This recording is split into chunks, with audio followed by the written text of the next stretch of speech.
जहांगीर साहब, बहुत से लोग जो हैं वो ये कहते भी रहे हैं नवाज़ शरीफ साहब से कि लंबे अरसे के लिए जेल भी जाना पड़ सकता है। तो अगर in the worst case scenario for PMLN उनको कोई रिलीफ नहीं मिलता, गिरफ्तारी हो भी जाती है, तो वो कितना लिंगर ऑन कर सकती है? क्या इलेक्शन तक चली जाएगी या एक इतनी तवील मुद्दत की गिरफ्तारी नहीं होगी वो?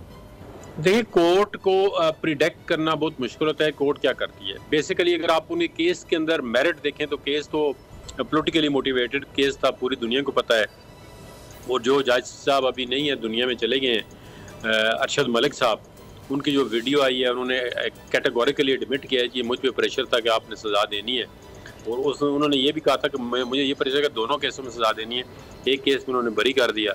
तो देखना, सेम रेफरेंस है, सेम सेट ऑफ के, बल्कि इसमें बेशुमार उन्होंने पहले ये कहा था कि मेरे ये तीनों रेफरेंस है उसका एक केस बना दें, लेकिन सुप्रीम कोर्ट तक नहीं मानी। उन्होंने कहा नहीं जी, हालांकि एसेट बिहाइंड मीन्स, मिसाल के तौर पर अगर आप लीगली देखें तो एसेट बिहाइंड मीन का जितने भी आप कह सकते हैं केस एक ही बनता है, लेकिन उनको उस वक़्त की जो अदलिया भी थी जो उन्होंने केस बनाया या उनकी रिव्यू भी, वो थोड़ा सा ना जिसका होता है ना इंतकामी। अब देखें ना, एक बंदा एक आप या मैं किसी भी केस बनाता हूँ, हम कहते हैं जी आपने ये भी एसेट हैं, आपके ये भी एसेट हैं, और ये सारे बिहाइंड मीन्स है। करप्शन का केस तो जो नीचे वाली ट्रायल कोर्ट थी उसने ख़त्म कर दिया। उन्होंने कहा जी करप्शन का कोई चार्ज ही नहीं है। अब इन पे ये जो चार्ज था, ये फ्रेम था कि आपने जो एसेट बिहाइंड मीन्स हैं वो आए। तो जब वही केस, जब एक केस आया इस्लामाबाद हाई कोर्ट के अंदर, तो उन्होंने कहा जी आपने इनकी इनकम डिटरमिन की है एक पर्टिकुलर ईयर में, 1993 में। बिल्कुल मैं आपकी जजमेंट के वर्ड कोट कर रहा हूँ कि जी 93 में अगर उन्होंने फ्लैट खरीदे थे तो उस वक्त इनके ख़ानदान की कितनी इनकम थी।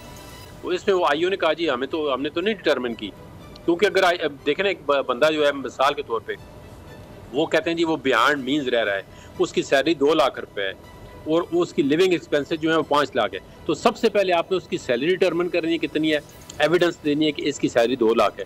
फिर उसके आपने एक्सपेंसेस डिटरमिन करने हैं कि इसके बच्चे स्कूल में पढ़ रहे हैं, ये फॉरेन विजिट पे जाता है, ये है, ये जो भी एक्सपेंसेस है विद एविडेंस आपको देना है कि ये इसकी सैलरी है, बाकी सोर्स ऑफ इनकम है ही नहीं है, तो ये इसके एक्सपेंसेस है। अच्छा, उस तरह का उस केस के अंदर जान नहीं है। तो मेरे ख्याल में हो सकता है मोर पॉसिबिलिटी यही है कि जो हाई कोर्ट है वो भी समझती है, जिस तरह केस होते हैं, जज भी देखो ना इंसान होते हैं, वकालत करके जाए होते हैं, उन्हें क्या दुनिया को पता नहीं होता कि बाहर क्या हो रहा है। बिल्कुल सही, लेकिन पता होता है, वो मेरे ख्याल में सजा उनकी हो जाएगी सस्पेंड। अच्छा, लेकिन सब्सक्राइब करें और बेल दबाएं ताकि कोई खबर रह न जाए।